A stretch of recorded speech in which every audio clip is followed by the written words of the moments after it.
ఈ పాపం, సిన్ అనేదాన్ని ఇవన్నీ ఇప్పుడు పేర్లు పెట్టడం అనే దానికి వచ్చినప్పుడు పేరు ఏదైనా దేనికైనా పెట్టుకోవచ్చు. కాబట్టి నువ్వు సిన్ అనేది, ఆ పాపం అనేది నీకు నచ్చకపోతే వేరే పేరు పెట్టుకో, వేరే నీకు ఇష్టమైన పేరు పెట్టుకో, దాంతోనే నువ్వు మెయింటైన్ చేసుకో. నీకు ఆ గిల్ట్ అనేది, నీకు అపరాధ భావం అనేది ఏదైతే ఉందో అది పోతుంది అని చెప్పేసి అని అంటే, నాకు అది కూడా నచ్చలేదు. నా పేరు మార్చుకొని నేను ఏదో పేరు పెట్టుకుని నేను ఇవన్నీ చేయటం ఏంటి, నథింగ్ డూయింగ్. నాకేదో నచ్చలేదు. అట్లున్నా కూడా నాకు మనసులో ఎక్కడో ఉంటది నేనేదో తప్పు చేసినట్టు. నన్నేదో ఎవరన్నా నన్ను జడ్జ్ చేసినట్టుగా, నన్ను చూసినట్టుగా, తప్ప రైట్ అన్నట్టుగా ఫీలింగ్ ఉంటది నాకు. అంటే అట్లాంటప్పుడు నీలోనే ఏదో మార్పు రావాలి. నీలో ఏదో పొరపాటు ఉంది అని చెప్తూ, నువ్వు జడ్జి చేయట్లేదు నిన్నెవరు, నిన్ను అఫెండ్ చేయట్లేదు నువ్వు. కానీ నువ్వు మనం ఇన్ని చెప్తున్నావు కదా, ఈ పాపము ఇవన్నీ మాకు ఇష్టపడదు మాటలు అంటున్నావు కదా. మనం ఉండేది హ్యూమన్ రేస్, ఈ మానవ సమాజంలో ఉన్నప్పుడు మనమే ఎన్నో మందిని ఈ శతాబ్దంలో అట్లీస్ట్ మనం దాదాపుగా ఒక 10 కోట్ల మందిని పైన మనం చంపేసి ఉంటాం. మళ్ళీ మనమే యుద్ధం పేరుతో కానీ దేని పేరుతో కానీ ఏదో ఏదో ఒక రకంగా అది హత్యలు, యాక్సిడెంట్లు, ఏ రకాలైనా కానివ్వండి, ఒకరి ద్వారా మనిషి ద్వారా మనిషి చంపటం అనేది దాదాపుగా 10 కోట్ల మంది పైన చంపేసి ఉంటాం. కాబట్టి ఇదంతా మనం మనం ఇదంతా మనం అనుభవిస్తుంది లేదా, నువ్వు అదే సొసైటీలో మనం బతకట్లేదా, అదే సమాజంలో మనం బతుకుతున్నాం కదా అని చెప్పంటే, అంటే ఈ మన అది కూడా గిల్టీ బై అసోసియేషన్. ఇప్పుడు అందరితో కలిసి మనం చేసినందువల్ల మనకి ఈ పాపం అనేది మనకు, ఈ అపరాధ భావం అనేది మనకు జరుగుతుందని, దాని గురించి కూడా మనం భీష్ముడి గురించి తర్వాత ఆ అన్యాయం జరుగుతుందో మనం మాట్లాడకుండా ఉంటే ఆ అన్యాయంలో మనం కూడా పాలు పంచుకున్నట్టే, ఆ తప్పులో మనం కూడా పాలు పంచుకున్నట్టే అనే దాని గురించి కూడా మనం మాట్లాడుకుంటాం. ఏదైనా కానీ ఈ అహంభావం అనేటువంటిది, అహంతో కూడిన ఈ మైండ్, ఇవన్నీ కూడా మనం తీసేయాలి.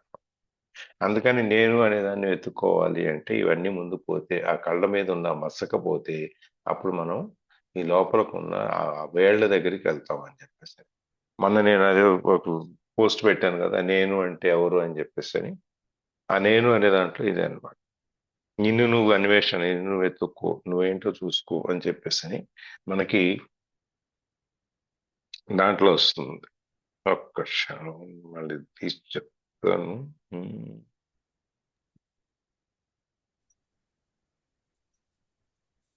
బంగారం కాదు, బట్టలు కాదు, మనం తిరిగి నాణ్యాలు కాదు, ట్రిప్స్ కాదు అని పెట్టారు కదండి.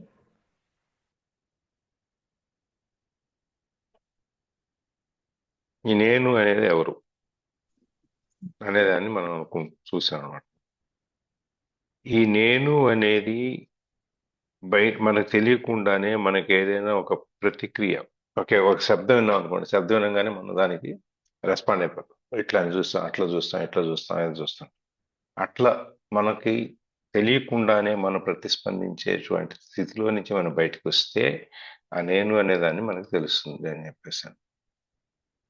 ఈ తీర్పు ఇవ్వడం అనేది, జడ్జి చేయటం అనేది, ఇదంతా కూడా ఆ, పాత పాత అనుభవం ద్వారా ఇవన్నీ తెలుస్తాయి. అందుకని వెంటనే పేర్లు పెట్టి పోల్చి చూసుకొని మనం వెంటనే ఇది కరెక్ట్ కాదు, ఇది రైట్, ఇది రైట్ మనం తీర్పు ఇవ్వటం మొదలు పెడతాం. ఇది ఒక అలవాటుగా అయిపోయి మన స్వభావంలో ఒక భాగం అయిపోతుంది. మనకే తెలియకుండా మనం ఏదైనా ఒక సందర్భం వచ్చినప్పుడు, ఒక విషయం వచ్చినప్పుడు మనకు తెలియకుండా మనం దాని గురించి ఆలోచించేస్తాం. ఏదైనా చూసాం కళ్ళతో, ఎక్కడన్నా ఏదైనా కాలికి దెబ్బ తగిలింది, లేకపోతే కాలికి రాయి తగిలింది, లేకపోతే పక్కడి తగిలింది, లేవాడే, మనకు వెంటనే మనకు ఒక పాత అనుభవం ఏదో ఒకటి మనకి మైండ్లోకి వచ్చేస్తుంది అనమాట. ఏదో దాంట్లో లాస్ట్లోకి వచ్చేటప్పటికి ఈ ఆర్టికల్లో మనం ఏదైనా సరే చూడగలిగినప్పుడు దాన్ని మనం ఎటువంటి భావంతో కాకుండా, ఎటువంటి ఆలోచనతో కాకుండా, ఎటువంటి తీర్పుతో కాకుండా, ఇవన్నీ ఏమీ లేకుండా దాన్ని మనం చూడగలిగితే, చూడండి చాలా చక్కగా చెప్తాడు. ఓ ఘటన జరగగానే దాని పట్ల ఏ గుర్తింపు, పోలిక, తీర్పు లేకుండా గమనించగలమా? గమనించలేము, ఎందుకంటే ఏదో ఒకటి మనకు ఉంటది. మనలో జరుగుతున్న స్పందనల వల్ల ఒక సాక్షిగా ఎరుకతో ఉండగలమా? అంటే ఏదన్నా మనలో జరిగేదాన్ని మనం మన ఆలోచనలు కానీ, మన స్థితిగతులను కానీ, ఏదైనా కానీ మనం ఒక సాక్షిపూర్వకంగా మనం చూడగలుగుతామా?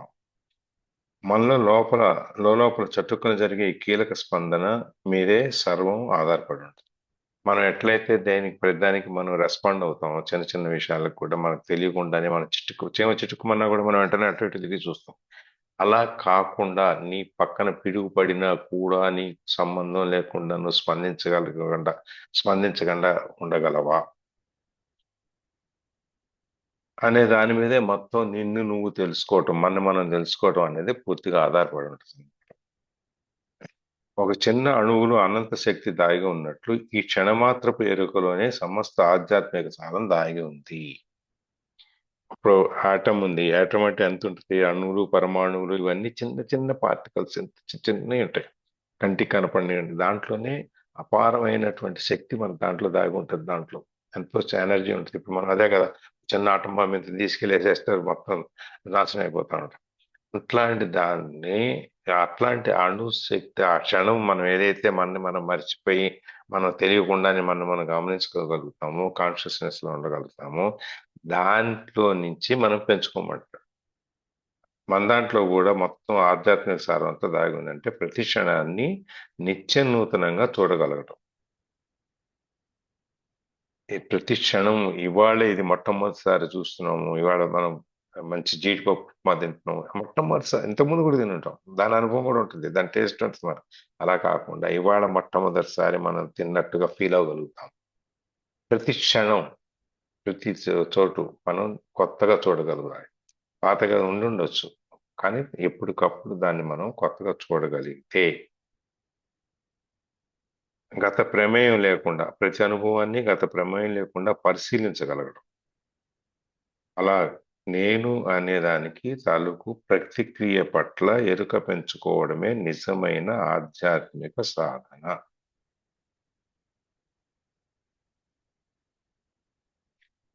అదే అసలైన ధ్యానం. దైనందిన జీవితంలో ఎదురయ్యే ప్రతి సంఘటనని, ప్రతి అనుభవాన్ని ఈ సాధనకు ఒక అవకాశంగా మలుచుకోగలిగితే నేను క్రమంగా బలహీనపడిపోతాను. నేను అనేటువంటి అహం అనేది ఏదైతే ఉందో, నేనే చేస్తున్నాను, నేనే ఉంటున్నాను అనేది మెల్లగా అది బలహీనమైపోయి మిగిలిన ఈ ఆధ్యాత్మిక భావం ఏదైతే ఉందో, ఈ ప్రతిస్పందన ప్రతిదానికి మనం స్పందించకుండా ఉండగలగడం ఏదైతే ఉందో అది బలపడుతుంది అనమాట. మన నిజతత్వం బోధపడుతుంది.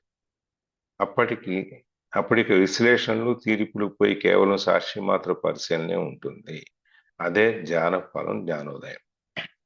మనం ఏదైనా ప్రతిదాన్ని మనం రెస్పాండ్ అయిపోయి, మనం యాక్టివ్ అయిపోయి, మనం రియాక్ట్ అయిపోయి ఇవన్నీ చూడకుండా, కళ్ళ ముందు ఏం జరుగుతున్నా కూడా మనం స్పందించకుండా, అంటే దీన్ని అన్యాయం జరుగుతుంటే చేయమని కాదు, మన మానసిక స్థితిని మన మానసిక స్థితిని మార్చుకోవటం కోసం అన్నమాట.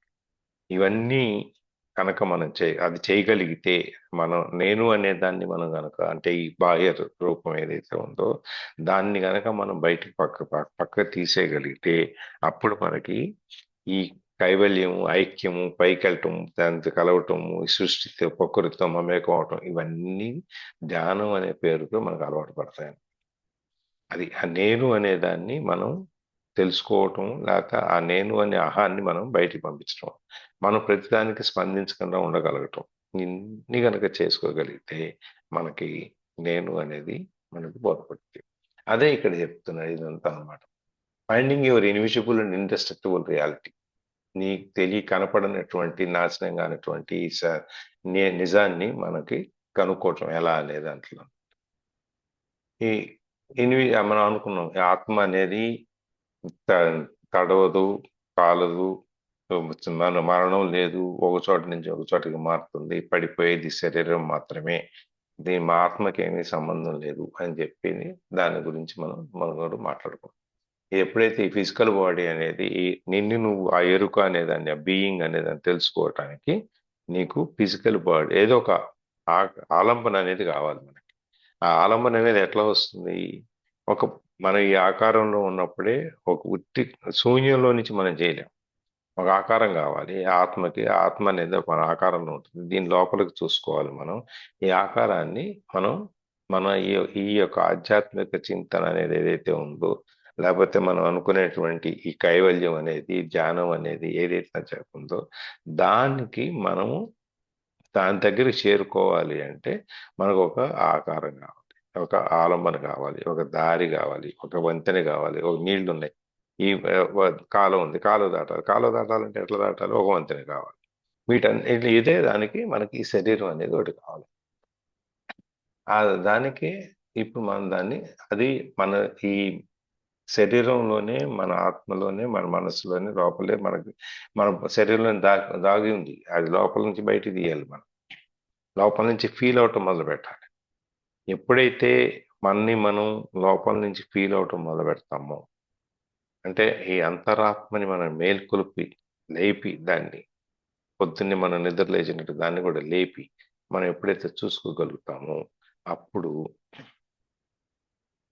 ఈ నేను అనే దాంట్లో నుంచి ఈ ధ్యానంలో నుంచి వీటిలో నుంచి మనం తెలుసుకుంటాం అనమాట. అంటే మనం ఈ యొక్క బాహ్య స్వరూపంలో నుంచి మనం అవతలికి వెళ్ళి చూడగలగాలి. మనం చూసేది ఎప్పుడు కూడా మన ఆలోచనలో నుంచి, మన మైండ్ పర్వ్యూలో నుంచి, మైండ్ లిమిటెడ్ ఒక ఇంత చిన్న యాక్టివిటీలో కాకుండా ఇంకా బయటికి మనం చూడగలగాలి.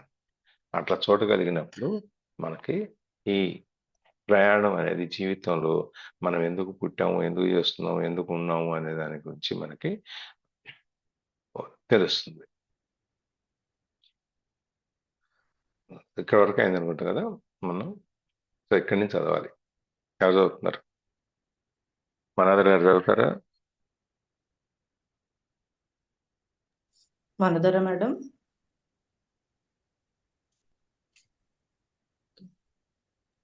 చదువుతాను రామానుజన్ సార్. గారు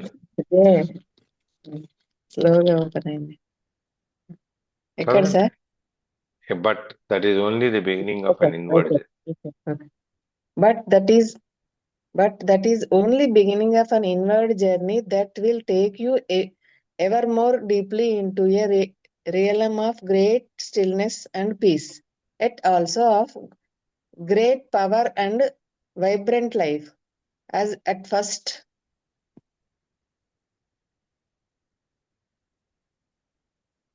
first you many only get fleeting glimpses of it, but through them you will begin to realize that you are not just a meaningless fragment in an alien universe, briefly suspended between birth and death, allowed a few short-lived pleasure, followed by pain and ultimate annihilation. Underneath your outer form, you are connected with something so vast, so immeasurable and sacred that it cannot be conceived or spoken of. Yet I am speaking of it now. I am speaking of it not to give you something to believe in, but to show you how you can know it for yourself.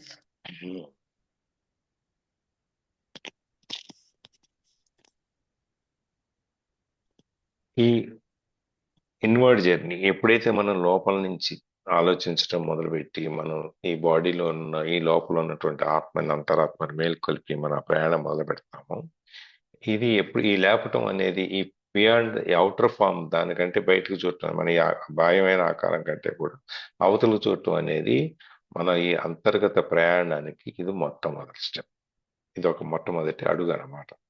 అది అట్లా మనం ఎప్పుడైతే ఆ ప్రయాణం మొదలైందో ఒక్కొక్క అడుగు వేసుకుంటూ వెళ్తే అది మనం అంటే మెల్లగా మన యొక్క ఈ అనుభవాన్ని మనం ఈ నిశ్చలతని మనం అనుకున్నాం కదా, ఈ ఆత్మని మనం ఈ ధ్యానాన్ని లేకపోతే మనం ఒక చోట మన యొక్క ఆత్మని మనము మన మైండ్ని కానీ మన బ్రెయిన్ కానీ ఎప్పుడైతే మనం యూనివర్సిటీకి లింక్ చేస్తున్నామో మనకు తెలియకుండా మనం ఆ భావనలో ఉండిపోతాము. ఆ ప్రయాణం వైపు గ్రేటర్ స్టిల్నెస్ అండ్ పీస్, ఈ ప్రయాణం అనేది ఇంకా ఎక్కువ స్టిల్నెస్, మన ఆ నిశ్చలమైనటువంటి తత్వంలోకి, ఇంకా ప్రశాంతమైన శాంతిగా ఉండే ఆ వాతావరణంలోకి తీసుకెళ్లేటువంటి ప్రయాణానికి ఒక మొట్టమొదటి స్టెప్ మొదలవుద్ది అనమాట. At also of great power and vibrant life. ఈ ప్రయాణం అనేది ఒక నిశ్చలత కాకుండా గ్రేట్ పవర్ అండ్ వైబ్రెంట్, ఎంతో శక్తివంతమైనది, తర్వాత మన జీవితం ఎంతో వైబ్రెంట్గా ఎంతో బ్రహ్మాండంగా జరగగలుగుతుంది. అంటే ఒకసారి ఈ ఐహిక జీవితంలో నుంచి బయటకు వచ్చి మనం మిగిలిన ప్రపంచాన్ని చూడటం మనం చూసే ప్రపంచాన్ని దాటి మనం ఎప్పుడైతే ఆ పై ప్రపంచాన్ని చూడటం మొదలు పెడతామో అప్పుడు మనం ఈ ప్రయాణంలో నుంచి మెల్లమెల్లగా ఈ ప్రయాణం మొదలుపెట్టి ఇంకా ఇంకా లోతుగా లోపలికి ఇంకా ముందుకు వెళ్ళే అవకాశం వస్తుంది. అట్ ఫస్ట్ మొదట్లో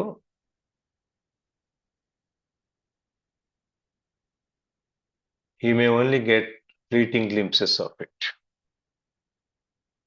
మొదలుపెట్టినప్పుడు మనం ధ్యానంలో కూర్చున్నప్పుడు కళ్ళు మూసుకుని ఆజ్ఞాచక్రం మీద మన ధ్యాస నుంచి మనం చూస్తున్నప్పుడు ఆ స్టిల్నెస్ లేకపోతే దీని యొక్క ఈ ధ్యానం అనే దాన్ని మన మనస్సుని ఏకాగ్రతపరచడం అనేది ఒక అలల్లాగా పోతా ఉంటుంది, వెంటనే ఒక్కసారిగా ఆగదు. But through them, you will begin to realize that you are not just meaningless fragmentation in an alien universe, briefly suspended from death, birth, and death. ఆ విధంగా చూడటం వల్ల నీకేమవుతుందంటే తెలుసుకోవటం మొదలు పెడతా ఏమనంటే, నేను ఈ సృష్టిలో ఒక అర్థం పర్థం లేని ఒక చిన్న జీవిని అనేటువంటి దాంట్లో నుంచి నువ్వు బయటకు వచ్చేస్తావు. నీకు తెలుసుకోవటం మొదలు పెడతావు. ఇప్పుడు ఈ ప్రపంచం అనేది ఎంతో మందితో ఎన్నో రకాలుగా ముడిపడి ఉంది. మనం ఉన్నా లేకపోయినా ఈ ప్రపంచంలో ఈ సృష్టిలో ఏం తేడా రాదు కానీ అని అనుకుని మనం ఉంటాం. నేను చేయకపోతే ఇంకోటి చేయడా, ఈ రాయి మన దగ్గర మాకు కేబుల్ వైరు కట్ అయిపోయి కిందకు వస్తే ఏమవుతుంది, వెహికల్ మీద వెళ్ళే వాళ్ళు కరెక్ట్గా ఈ పోర్షన్కి తగులుతుంది అనమాట. వెళ్తూనే ఉన్నారు, ఎవరికాడు తల ఇట్లా ఉంచుకోను లేకపోతే పక్క నుంచో ఎటు నుంచో వెళ్తూనే ఉన్నాడు కానీ ఎవరు కూడా ఒక క్షణం ఆగి దీన్ని పైకి లాగి కడదామని ఎవరు ఆలోచించలేదు. చూశాను నేను. చూసిన తర్వాత ఇంకో ఆయన సరే వెళ్ళి దీన్ని ఏదో లాగుదాం అని చెప్పి నేను అనుకునే లోపల ఇంకొక ఆయన వచ్చి వెళ్ళేవాడు దారిలో, ఆయన పక్కకి లాగేసి కట్టేసి వెళ్ళిపోయాడు. మళ్ళీ 2 రోజులకు మళ్ళీ లూజ్ అయితే ఇక నేను అది పక్కన ఎదురుంటాను కనబడితే రమేష్ గారు ఒకసారి అది కొంచెం లాగి మీ పక్కన దానికి చుట్టండి అని చుట్టేశాడు. అయిపోయింది. ఇది నేను చెయ్యకపోతే ఎవడో ఒకటి చేస్తాడులే అని మనం కాముగా ఊరుకుంటూ కూర్చుంటే నేను చేయకపోతే ఏమవుద్ది, సృష్టి ఆగిపోద్దా అని చెప్పి. ఇప్పుడు చేయకపోతే మేము ఏమవదు, ఎవడో తగులుతాడో కింద పడతాడో తలబోదు. అది మనం ఆ అవకాశం లేకుండా అంటే మనకు కూడా ఒక మీనింగ్లెస్ ఒక అర్థం లేనటువంటి ఒక చిన్న భాగం ఫ్రాగ్మెంట్ అంటే చిన్న నలుసులాగా ఈ యూనివర్స్ లో మనకు అర్థం లేని నలుసు మనం లేకపోయినా ఏం జరగదులే అని కాదు. మనం లేకపోయినా జరిగినా జరగకపోయినా మన కళ్ళ ముందు ఉన్నప్పుడు మనం వాటిని చూస్తుంటాం అనమాట. మనం అందుకనే ఈ సృష్టిలో మనం కూడా ఒక భాగమే. నువ్వు ఎంత నలుసంతైనా సరే నువ్వు కూడా ఒక భాగమే. కాకపోతే ఏమవుతుందంటే ఈ పుట్టుకకి చావుకి ఈ మధ్యలో ఉన్న సమయం ఏదైతే ఉందో ఆ సమయంలో మాత్రం నువ్వు నీలో ఉంటావు, నువ్వు ఈ యూనివర్స్లో కలిసి ఉండవు, ఈ సృష్టిలో కలిసి ఉండవు. ఎందుకంటే మనకు ఆకారం ఉంటుంది, మనం ఈ ఆకారంతో మనం కప్పబడిపోయాము. మన ఆలోచనలన్నీ దాంతో కప్పబడిపోయిన తర్వాత మనకి ఏమనిపిస్తుంది, మనకి అంతా నేనే చేస్తున్నాను అనుకుంటాం కదా. దీంట్లో అందుకనే ఒక్క జన్మ నుంచి చావు వరకు ఉన్న ఆ పీరియడ్ 10 ఏళ్ళు 20 ఏళ్ళు 100 ఏళ్ళు 70 ఏళ్ళు ఒక్కొక్కరి దీన్ని బట్టి ఆ టైంలో తప్ప మిగిలిన టైం అంతా నువ్వు యూనివర్స్ లో ఒక భాగమే, ఈ సృష్టిలో ఒక భాగమే. Followed by pain and allowed a few short lived pleasures followed by pain and ultimate annihilation. ఇవన్నీ కొద్ది క్షణికమైనటువంటిది. షార్ట్ లివ్డ్ ప్లెజర్స్ ఆనందాలు ఇవన్నిటి ద్వారా దాని తర్వాత వచ్చాయి. మనం అనుకున్నాం మొదట్లో కారు కొంటే ఒక విషయం జరిగినప్పుడు చాలా ఆనందిస్తాం, తర్వాత దాని గురించి మనం బాధపడుతూ ఉంటాం. ఇంతకుముందు చెప్పుకుంటూ వచ్చాడు దాని గురించి మనం ఒక ఎగ్జాంపుల్ చెప్పుకుంటాం. ఒక కారు కొంటాం, కొన్నప్పుడు ఆనందంగా ఓహో అని చెప్పి అంటాం, తెగ తిరిగేసి వచ్చేస్తాం, లేకపోతే అందరూ చూపిస్తాం, వచ్చిన వాళ్ళందరికీ నా కారు ఇది వెహికల్ ఉంది, దీంట్లో ఈ ఫీచర్స్ ఉన్నాయని ఒక 2 రోజులు 2 నెలలు దాని కింద నడుస్తుంది ఫస్ట్ టైం కొన్నప్పుడు. దాని తర్వాత మెల్లగా ఏమవుద్ది, పెట్రోల్ పోసి తిరగడానికి వెళ్ళడానికి పెట్రోల్ పోసేటప్పుడు వస్తుంది ఆ కష్టం. మొదట్లో మాత్రం ఊళ్ళని తిరిగేసి వచ్చేస్తాం, అందరికి వెళ్ళేసి వచ్చేస్తాం. తర్వాత రెండోసారి కదిలేటప్పుడు దాన్ని కవర్ వేసేసి పక్కన పెట్టేసి అత్యంత అవసరం అయితే తప్ప దాన్ని బయటికి తీయం. ఈ చిన్న చిన్న దాన్ని అంటే ఈ చిన్న ఆ క్షణికమైన ఆనందాల ద్వారా వెనకాల వచ్చే బాధ ఇవన్నీ కూడా ఉంటాయన్నమాట. ఇవన్నీ దీంట్లో భాగమైపోతాయి. Underneath your outer form you are connected with something so vast, so immeasurable and sacred that it cannot be conceived or spoken of.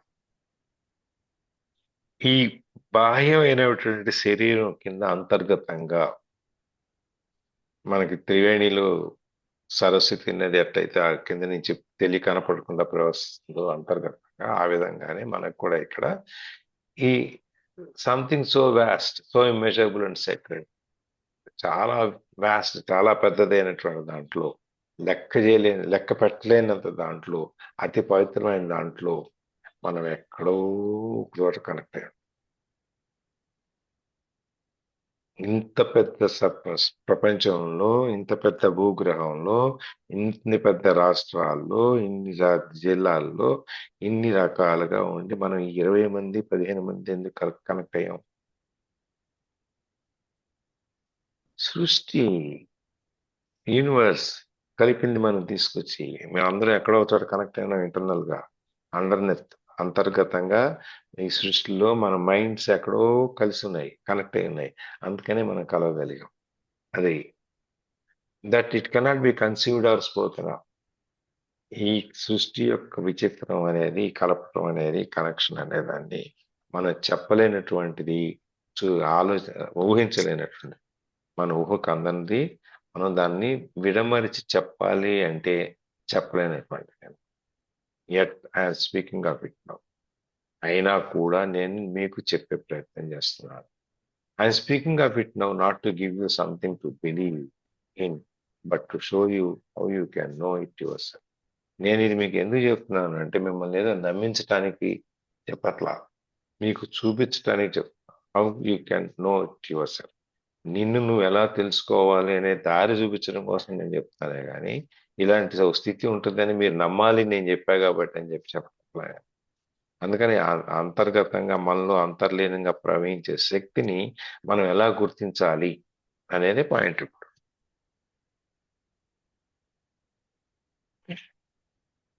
సరే,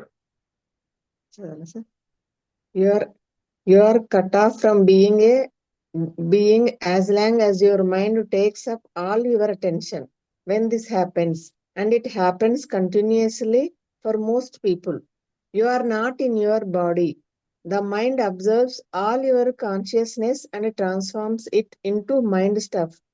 You cannot stop thinking. Compulsive thinking has become a collective disease. Your whole sense of who you are in then derived from mind activity. Your identity, as it is no longer rooted in being, becomes a vulnerable and ever needy mental construct, which creates fear as a predominant underlying emotion. The one thing that truly matters is then missing from your life.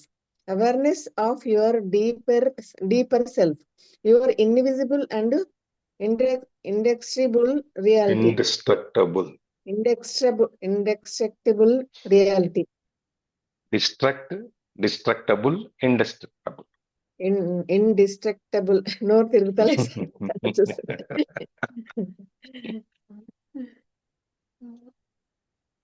You are cut off from being as long as your mind takes up all your attention.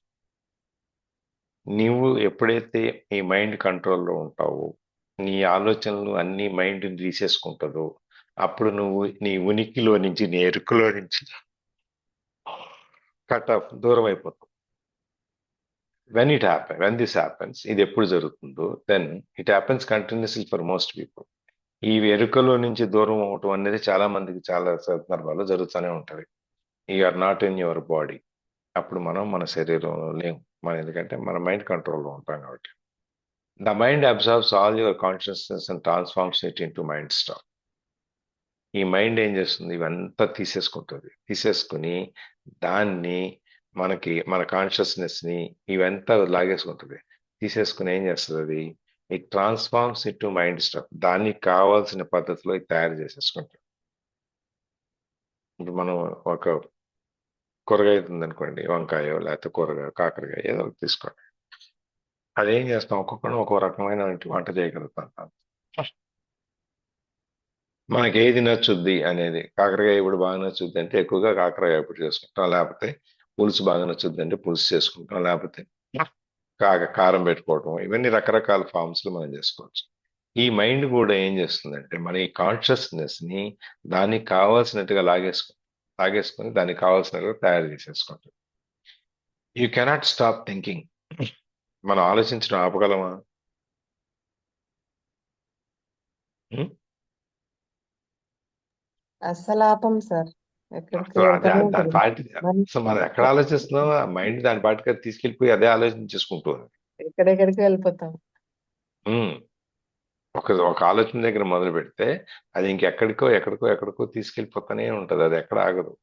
ఆలోచించకుండా అనేది మనకు అవనే అవదు. Compulsive thinking has become a collective disease. Compulsive thinking మన ఆలోచించటానికి ప్రేరేపించి ప్రోద్బలంతో కూడినటువంటి ఇది ఒక కలెక్టివ్ డిసీజ్, ఒక రోగం, ఈ వైరస్ అన్నమాట. ఒకసారి ఒకరికి వస్తే ఇంట్లో అందరికి ఎట్లా వస్తుంది జలుబు, ఒక ఊర్లో మనకి కోవిడ్ లాగా అదొక collective disease. Your whole sense of who you are is then derived from mind activity. ఈ whole sense of who you are అనేది, నువ్వెవరు అనేటువంటి ఈ సెన్స్ ఏదైతే ఉందో, ఈ ఆలోచన ఏదైతే ఉందో అది డిరైవ్డ్ ఫ్రమ్ మైండ్ యాక్టివిటీ. మన మైండ్ ఇది ఏ విధంగా పనిచేస్తుందో ఆ విధంగానే నువ్వు అనేదాన్ని తెలుసుకుంటాం. నువ్వు అనేది తయారవుతుంది అనమాట. యు ఆర్, నువ్వెవరు అనేది నీ మైండ్ ఆలోచన బట్టి ఉంటుంది. Your identity as it is no longer rooted in being becomes a vulnerable and ever needy mental construct. నీ ఐడెంటిటీ, నీ గుర్తింపు ఏదైతే ఉందో అది ఇంకా ఆ ఎరుకలో లేకపోతే దీంట్లో నేను అనే దాంట్లో ఎక్కడ ఉండదు. అది ఎక్కడికి వెళ్ళిపోద్ది? It becomes a vulnerable and ever needy mental construct. మన ప్రతి సందర్భానికి లొంగిపోయే విధంగాను, లేకపోతే మెంటల్ కన్స్ట్రక్ట్, ప్రతి సందర్భంలో ఈ మానసికంగా మనం ఆలోచనల ద్వారా మనం కట్టుకుంటూ ఉంటాం అనమాట ఎప్పటికెప్పుడు. Which creates fear as the predominant underlying emotion. ఈ మైండ్ ద్వారా చేసే ఆలోచనలు పనులతో ఏమవుతుంది? మనకి ఈ భయాన్ని మనకి సృష్టిస్తుంది. ఇది ఏమైపోద్దో, ఇది లేకపోతే ఎలా జరుగుతుందో, ఇది ఎలా ఉంటుందో, అయ్యో ఇది మనలా ఇట్లా రకరకాలైనటువంటి భయాలు వస్తాయి. It's a predominant underlying emotion. ఈ భయం అనేది మనకి అంతర్గతంగా మనకు తెలియకుండానే మనలో పెద్ద వటవృక్షం లాగా పెరిగిపోద్ది అనమాట. The one thing that truly matters is then missing from your life. నేను గుళ్ళో ఎవరో పిల్లలు ఉన్నారు, మాట్లాడుతా ఉన్నా, ఒక అమ్మాయి ఈ వనభోజనాలకు రమ్మంటే లేదు సార్ రావట్లేదు సార్, అది లేదు పక్కన ఇంకొక ఆవిడ ఉండి ఆవిడ లేదు లేదు రా బాగుంటుంది, సరదాగా చాలా ఎంజాయ్ చేస్తాము మేము అందరం పొద్దున్నీ సాయంత్రం దాకా అది ఇది చెప్పుకుంటూ వస్తాం. అంటే నేను చెప్పాను, నువ్వు లేకపోతే మీ ఇంట్లో ఏమైనా ఆగిపోద్దా అని అడిగాను. అలా కాదండి, ఇది అని కాదండి, ఏమీ ఆగిపోదు, రెండో రోజే మర్చిపోతారు నిన్ను, వాళ్ళ అలవాట్లో పడిపోతారు, ఆకలేస్తుంటే అన్నం తింటూ మానేస్తారు, అయ్యో ఏం లేదని చెప్పని ఎవడు మానేడు, నువ్వు స్తంభాన్ని పట్టుకుని నన్ను వదిలించండి అంటున్నావు అంతే, ఎవడు వదిలించడం, నువ్వే వదిలిపోవాలి. ఆ ఒక్కరోజు నీదనుకో, మిగిలిన నీ బంధాలన్నీ వదిలి 10 మందితో కూర్చో, 10 మందిలో తిరుగు, ఆనందించు అని చెప్తామని అనమాట. అది మన మైండ్, మనం గనక ఆ మైండ్ లో కనుక మనం మర్చిపోకపోతే మనకి ఎప్పుడూ ఈ ఈ కుడితిలో పడ్డ ఎలుకలా కొట్టుకుంటూనే ఉంటాం. బయటికి రండి దాంట్లో నుంచి. బయటికి వస్తే ఇంకా చాలా ప్రపంచం ఉంది, ఇంకా చాలా అందంగా ఉంటుంది, చాలా ఆనందంగా ఉంటుంది, ఎంజాయ్ చేయగలరు. బయటికి రండి అని చెప్పారు. అందుకే ఇక్కడ కూడా అదే చెప్తారు. ఆ క్షణం నిన్ను నువ్వు తెలుసుకోవటానికి చేసే ప్రయత్నంలో నువ్వు రోజు ఉండేటువంటి పరిసరాలని వదిలేసి ఒక్క క్షణం బయటకు వచ్చి చూడు. నీకు ఎంత ప్రపంచం అనిపిస్తుంది. అదే అనమాట. The one thing that you truly matters is then missing from your life is awareness of your deeper self. నువ్వు జీవితంలో మిస్ అయ్యేది, పోగొట్టుకునేటటువంటి ఏదైనా ఉంది అంటే అది awareness of your deeper self. నిన్ను నువ్వు తెలుసుకోవటం అనేదాన్ని అవేర్నెస్, లోపలికి వెళ్ళి తెలుసుకోవటం అనేదాన్ని నువ్వు మిస్ అవుతావు. Your invisible and indestructible reality, నీకు కనపడనటువంటి, నీకు ఇది నాశనం లేనటువంటి ఈ నిజం అయితే ఉందో దాంట్లో నుంచి దాన్ని నువ్వు మిస్ అవుతున్నావు. అంటే జీవిత సారం ఏదైతే ఉందో అతి ముఖ్యమైనది, మనం మిస్ అయిపోతాం. మనం పనికిరాని దాన్ని వీటన్నిటిని చూసి ఇదే జీవితం అనుకుంటాం. గొప్ప విషయం ఏంటంటే డాక్టర్ గారి దగ్గరికి వెళ్తాం, ఒంట్లో బాగాలేదని చెప్తాం, మందులు ఇస్తాడు, మందులు వేసుకుంటాం. మందులు రాసాం కానీ డాక్టర్ గారిని ఏమడుగుతాం మనం? ఎప్పుడు తగ్గుతుందా అని అడుగుతాం సార్. ఇంకా ఏమన్నా అయిందా అన్నట్టుగా అడుగుతాం సార్. ఓకేనా, నార్మల్ గా నేనా అన్న. సైడ్ ఎఫెక్ట్స్ ఏమైనా వస్తాయా దీనివల్ల అని అడుగుతాం కదా. ఏమండి అవును సార్. మందు వేసుకుంటాం, నాకు పడుతూ సైడ్ ఎఫెక్ట్స్ ఏమైనా ఉంటాయని అడుగుతాం కదా.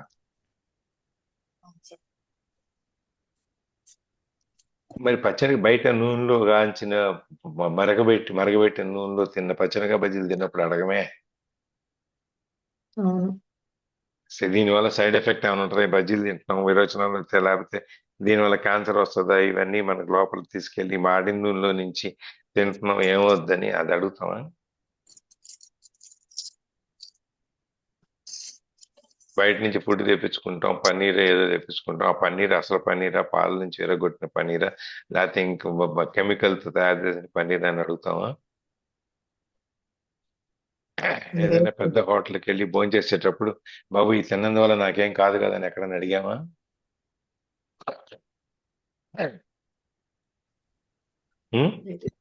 బాగుంటుందో, ఏ రెస్టారెంట్ లో బాగుంటుందో, ఏ పండు దగ్గర టేస్ట్ ఉంటుందో అక్కడ సెలెక్ట్ చేసుకుని వెళ్ళిపోవడం, తింటాం సరే. అంతేగాని తిన్నందువల్ల మనకేమైనా అపకారం జరుగుద్దని అక్కడప్పుడు అడగం. ఇక్కడ మాత్రం అడుగుతాం. డాక్టర్ దగ్గరికి వచ్చి మందులు ఇవ్వగానే ఇవన్నీ చేసేసి వస్తాం, పొట్ట పాడైపోద్ది, డాక్టర్ దగ్గరికి వెళ్తాము, మందులు అడుగుతాం, అక్కడ సైడ్ ఎఫెక్ట్ వస్తాను. అవును సార్. తిన్న వెంటనే జరిగినా కూడా వెళ్ళి వాళ్ళని అడగం మనం. అట్లాగే మనం ఇవన్నిటి గురించి ఆలోచిస్తాం కానీ ఇది మిస్ అయిపోయినటువంటి ఈ అమృత క్షణాలు, నీవు తెలుసుకునేటువంటిది, నీ డూప్ రూటెడ్, నీ లోపలికి వెళ్ళి తెలుసుకుని వేళ్ల దగ్గరికి వెళ్ళి వేళ్లతో సహా లోపలికి వెళ్ళి తెలుసుకునేటువంటి ఈ కనపడని, నాశనం లేనటువంటి నీ యొక్క నిజాన్ని గురించి మాత్రం మనం ఏమి పట్టించుకోం, అది మిస్ అయిపోతుంటాం. ఎక్కడ అడగాలి, ఎక్కడ అడగక్కర్లేదు అనేది మనం వదిలేస్తాం. ఎందుకంటే ఈ మనసు అనేది, ఈ మైండ్ అనేది మనని లాగుతూ ఉంటుంది దాని పక్కకి. ఆ జిహ్వ చాపల్యం అంటాం చూసారు, నాలుక, అది లాగుతూ ఉంటుంది. అది మనం దాన్ని కంట్రోల్ చేసుకోలేము. కానీ ఈ ఆలోచనలను కంట్రోల్ చేసుకోలేము, దేన్ని కంట్రోల్ చేసుకోలేము. మనం తెలుసుకోవటం అనే దాని గురించి దాన్ని సాక్రిఫైస్ చేసేస్తాం, దాన్ని వదిలేసి దాన్ని త్యాగం చేసి ఈ రోజు ఉండే వాటి అన్ని వెనకాలే పరిగెడుతుంది. అందుకని మనం తెలుసుకోవాలి, మనం కనుక్కోవాలి. అంటే ఈ రోజు మనం తిరిగేటువంటి పరిస్థితుల్లో నుంచి బయటికి రండి. బయటకు వచ్చినప్పుడు మనం ఏం పోగొట్టుకుంటున్నాం, లేకపోతే ఏం కోల్పోతున్నాం అనేది మనకు తెలుస్తుంది. చిన్న చిన్న ఆనందాలు, చిన్న చిన్న సంతోషాలు, ఏవో పెద్దగా అక్కర్లేదు. భావన్ గారు చెప్తున్నారు కదా, గంటలు మనవాడి దగ్గర ఆడుకుని వచ్చేస్తానండి అని. ఆవిడకి 24 గంటలు, ఆ గంటలు ఆనందమే ముఖ్యం. ఆ గంట ఆనందం అనేది 23 గంటల్ని కవర్ చేసేస్తుంది.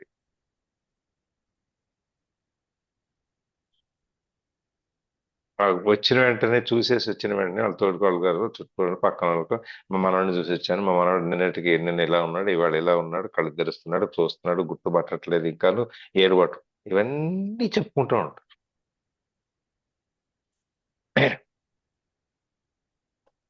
గుడ్లు మార్చాము, లేదా డైపర్ వేసాం, డైపర్ తీసాం, ఏవో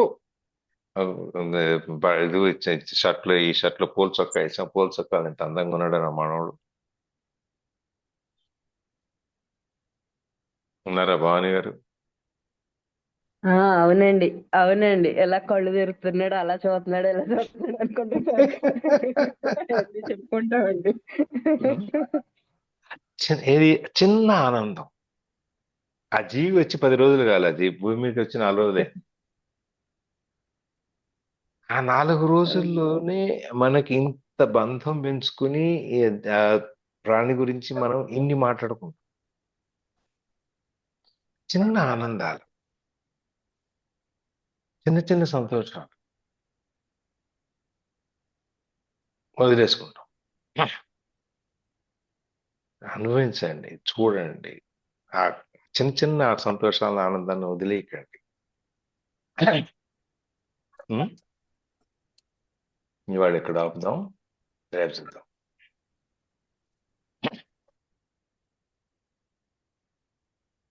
మన చుట్టూ ఉంటాయి, మనకు తెలుస్తూనే ఉంటది. మనకి ఆ ఎరుక అనేది మనల్ని మనం తెలుసుకోవటానికి వెళ్ళే వాటిలో ఇవన్నీ ఒక్కొక్క అడుగు, ఒక్కొక్క మెట్టు.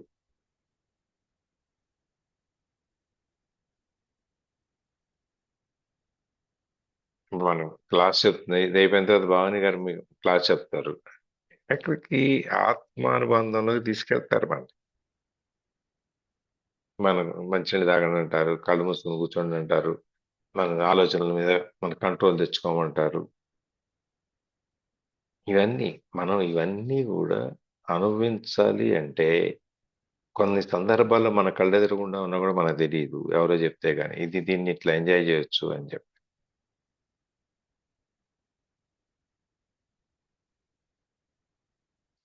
ఇన్నేళ్ళ బట్టి కారు నడుపుతుంటాం, కానీ కారులో చాలా ఫీచర్స్ ఉంటాయి మనం ప్రొటెక్ట్ చేసుకోవటానికి, మనకు తెలియదు. ఇప్పుడు కంప్యూటర్ దగ్గర కూర్చున్నాం, కంప్యూటర్లో ఎన్నో ఫీచర్స్ ఉంటాయి మనకి, ఇది అన్ని మనం వాడుతున్నామా మనకు తెలియదు.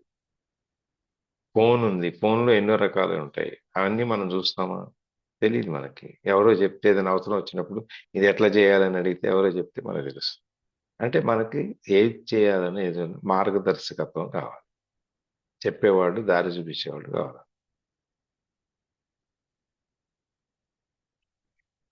అదే చెప్తాడు, నేను నీకు నీ సెల్ఫ్ అనే దాని గురించి, అవేర్నెస్ అనే దాని గురించి నేను నీకు చెప్పబోవట్లేదు, నీకు చూపిస్తామని ప్రయత్నం చేస్తున్నాను అని. నిన్ను నువ్వు తెలుసుకోవటం అనేది, ఆ ఎరుక అనేది, అవేర్నెస్ అనేది, కాన్షియస్నెస్ అనేది నీకు చూపిద్దామని నా ప్రయత్నం అని చెప్పి, అందుకే ఇందాక చెప్పే మాట. నిన్ను నమ్మించడానికి ప్రయత్నం చేయట్లేదు, నీకు చూపించడానికి ప్రయత్నం చేస్తున్నాను.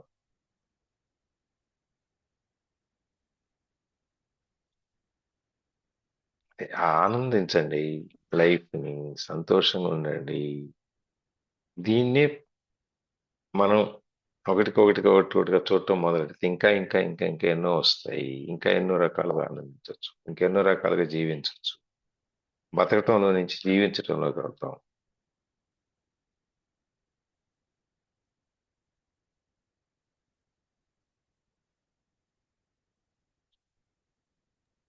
టూ డేస్ ఓకేనా? బ్యాక్ మీరు చెప్పిన ఇప్పుడు టాపిక్స్ అన్ని కూడా అదే మాస్టర్ చెప్తున్నారనమాట.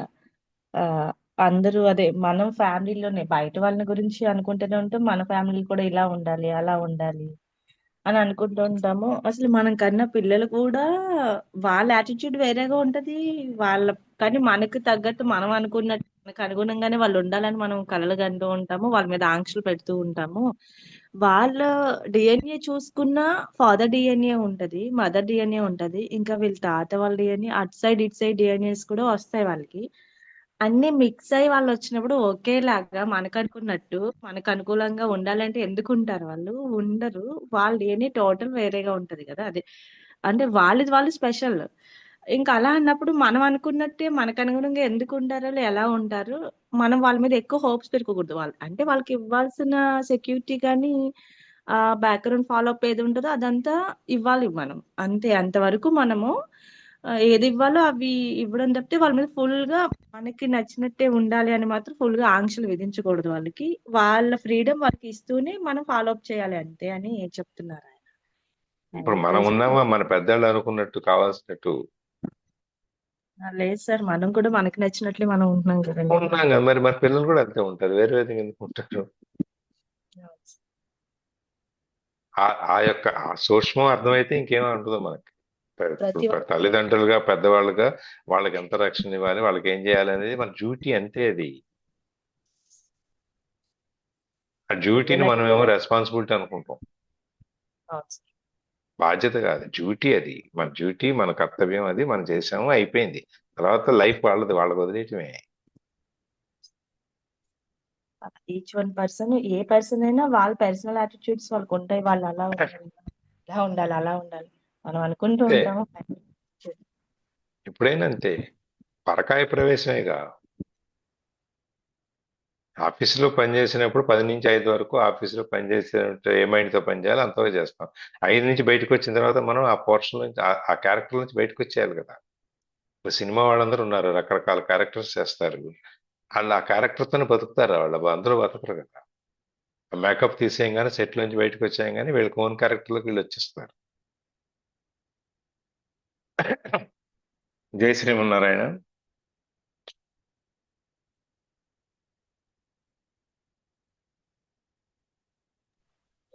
సరస్వతి నది గురించి చెప్పారు కదా సార్. అది కూడా మొన్న ఒకసారి చెప్పారు ఆవిడ ఆ పాయింట్ కూడా. గంగ నాకు వరకు తెలియదులేండి, పాయింట్ ఎప్పుడు వినలేదు. గంగకి యమునకి మధ్యలో ప్రవహిస్తది. కానీ తనకి ఒక రూపం రంగు లేకుండా ఉంటది, కలుస్తది, మళ్ళీ విడిగానే వెళ్తది అని చెప్తున్నారు. అలా సరస్వతి నదిలాగా కలిసిపోగలగాలి మనం కూడా ఎక్కడైనా సరే అని అంటున్నారు ఆయన. ఓకే. జ్యోతి. జై శ్రీమన్నారాయణ సార్. జై శ్రీమన్నారాయణ 3 సార్లు పిలిచాం. రేపు భగవద్గీత క్లాస్. ఇది చెప్పండి, మీరే మీ మీ మీ మీ యొక్క కాంట్రిబ్యూషన్ దీనికి. ప్రస్తుతానికి మేము కర్మ సిద్ధాంతంలో ఉన్నాము. మీరే అంతా చెప్పేశారు సార్, మీరు వెళ్తాను. ఓకే. నేను చెప్పేది నాకు తెలిసిందే, తెలియందో ఏదో నోటికి వచ్చింది చెప్పేసి అయిపోయింది. నువ్వు చెప్పేది ఆ సారంలో నుంచి తీసుకొస్తావు, అందుకని చెప్పి నీకు చెప్పేది.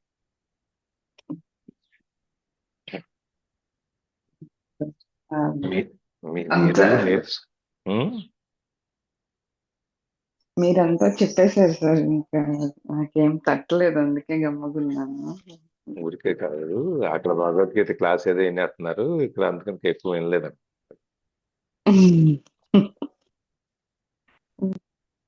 అవునా? ఏదో చేయాలనుకుంటున్నావో అన్ని సగం సగం చేస్తాం. అదే సార్. ఒక ఆయన ఒక జమీందారు గారి ఇంటికి వెళ్ళాడు ఏదో పని మీద. వెళ్తే జమీందారు గారు పూజలో ఉన్నారు. జమీందారు గారు పూజ చేస్తున్నారు, కూర్చోండి అని. ఎంతసేపు పట్టుద్దంటే చాలా దేవుళ్ళు పూజ చేయాలి, అందుకని టైం పడుతుంది. సరే కూర్చున్నాడు, ఊరుకోవచ్చు కదా, ఊరుకోకుండా ఆ పెరట్లో గోతులు తవ్వుతున్నాడు. సరే కొద్దిసేపటికి ఒక గంటన్నర తర్వాత జమీందారు గారు బయటకు వస్తారు. చూస్తే గోతులు తవ్వుతున్నాడు, అక్కడ పోయి అక్కడ పోయి అక్కడ పోయి అక్కడ పోయి ఒక అడుగు అడుగు అడుగు అడుగు 6 అంగుళాలు 6 అంగుళాలు తవ్వుకుంటాడు. ఏంటి ఇదంతా ఏం చేస్తున్నావు అంటే, బావి తవ్వుతున్నానంటే. బావి తవ్వటానికి నువ్వు ఇన్ని కుంటలు ఎందుకు పెట్టడం, ఒక చోట తవ్వితే సరిపోద్ది కదా. ఒక చోట తవ్వితేనే కదా నీకు నీళ్లు పడతాయా పడవ అనేది, ఒక చోట తవ్వాలి, కానీ నువ్వు ఎన్ని గుంటలు పెట్టుకుంటూ వెళ్తే ఎట్లా తెలుస్తుంది నీకంటే. అయ్యా మీరు ఇంతమంది దేవుడికి పూజ చేశారు కదా, మరి ఏదో ఒక్క దేవుడికి ఎందుకు చేయలేదు? మీరు ఒక్క దేవుడికే చేసినట్టయితే మొత్తం అంతా పూజా ఫలం మీద మీకు ఒక్కరికే దక్కేది కదా, లేకపోతే ఒక చోట నుంచి మీరు ఫోకస్డ్ గా చేసేవాళ్ళు కదా. నా గో నేను నీదే వినట్టుగానే అని చెప్పాను. అర్థమైందా? అర్థమైంది సార్. మీరు స్టోరీ స్టార్ట్ చేయగానే ఇది రిలేటెడ్ గా ఉంటది అనుకున్నాను సార్. అది నా గురించి చెప్తున్నారని కూడా నాకు తెలుసు. అదే ఏదో మాత్రం ఎక్కడి నుంచి అయినా ఎలా అయినా పట్టేయాలని. అది కూడా ఆయనే చెప్తారనమాట. అది పట్టాల్సిన టైం వచ్చినప్పుడు, చేయాల్సిన టైం వచ్చినప్పుడు నేనే అన్ని చేపిస్తాను. అంతవరకు మీ పని మీరు చేస్తూ ఉండండి. ఎక్కడ టర్నింగ్ ఉంటదో అన్నీ నేనే చేస్తాను అని. అయినా ఆగేది లేదు కదా! పరిగెత్తుతా ఉంటామనమాట. మామూలుగా ఈ పిల్లల దగ్గరకొచ్చేసరికి మనం మామూలుగా వాళ్ళు డాక్టర్ అవ్వాలి, ఇంజినీరింగ్ అవ్వాలి, వాళ్ళు ఈ స్పేస్ ఇంజినీర్ చేయాలి. ఇట్లంతా మనం అనుకుంటాం కదా సార్! అట్లా గాకుండా అసల మనం ఏదనుకుంటే అది అయిపోవడం గాదు. ప్రారబ్ధ కర్మ అనేది ఒకటుంటది. ప్రారబ్ధ కర్మ అని. సో, ఆ కర్మ బట్టియే వాళ్ళ యొక్క తలరాతను బట్టియే వాళ్ళు ఏమవ్వాలి అనేది రాసుంటది. కానీ అదేమో మనమేమో మన చేతుల్లో ఉంది అని అనుకుంటాం. సో, అక్కడ ప్రాబ్లమ్ అవుతదనమాట. అండ్ ఇంకొకటేమంటే ఆగామి కర్మ. ఆగామి కర్మ అనంటే మనం ఈరోజు ఎవరికి ఎంత ఆదాయం రావాలి అనేది వాళ్ళ దాంట్లో రాసుంటది. అయినా గూడా మనము అంటే టేబుల్ కింద చేయి పెట్టి ఇలా సంపాదించేయాలి, అలా సంపాదించేయాలి అని చెప్పి నేను చేసేస్తా ఉంటాననమాట. సో, అదేమో ప్రారబ్ధ కర్మ ఎప్పుడూ గూడా మన మన చేతిలో లేని ప్రారబ్ధ కర్మ మన చేతిలోనే ఉందనుకోవడం ఒక పొరపాటు. అండ్ మన చేతిలో ఉన్న ఆగామి కర్మని మన చేతిలో లేదు అని అనుకుంటామనమాట. సో, ఆ 2 పొరపాట్ల వల్లే మనమొచ్చి ప్రాబ్లమ్స్ ఫేస్ చేస్తామనమాట. సో, ఏది ఎప్పుడు ఎలా చేయాలి అనేది ఆయనకి తెలుసు. అండ్ మనం అనుకునింది అవ్వదు. అండ్ మన ప్రయత్నం మాత్రం ఉండాలి. అందువలన ప్రయత్నం వదిలేయకూడదు. ఇప్పుడు కర్మ సిద్ధాంతంలో అదే జెప్తారు. సో, ఇవన్నీ కర్మలనమాట. సో, ఎప్పుడు కూడా ఆగామి కర్మ అనేది మన చేతుల్లో ఉండదు. అండ్ ప్రారబ్ధ కర్మ అనేది మన చేతుల్లోనే ఉంటదనమాట. సో, ఆ 2 మనం తెలుసుకొని ఉండాలి. ఈ ప్రారబ్ధ కర్మ అనేది వదిలిన బాణం లాంటిది. దాన్ని మార్చలేం. అండ్ ఆగామి కర్మ అనేది బాణాన్ని సంధించామనమాట. ఇంకా వదలలేదు. సో, దాన్ని మార్చుకోవచ్చు. మన యొక్క ఎయిమ్ బట్టి. సో, కాబట్టి ఇది మాత్రం మనము తెలుసుకొని ఉండాలి అని కూడా ఇక్కడేదో చెప్పాలనిపించింది సార్. ఇవే చదువుతున్నాను కదా! సో, నేను దాంట్లోనే ఉన్నాను. రేపు క్లాస్ ఉంది. రేపు ఉందా మీ క్లాసు? అవును సార్. రేపుంది. ఓకే. ఇంకా రికార్డింగ్ ఆపేనా? ఇంకెవరైనా ఉందా కాంట్రిబ్యూషన్ షేరింగ్?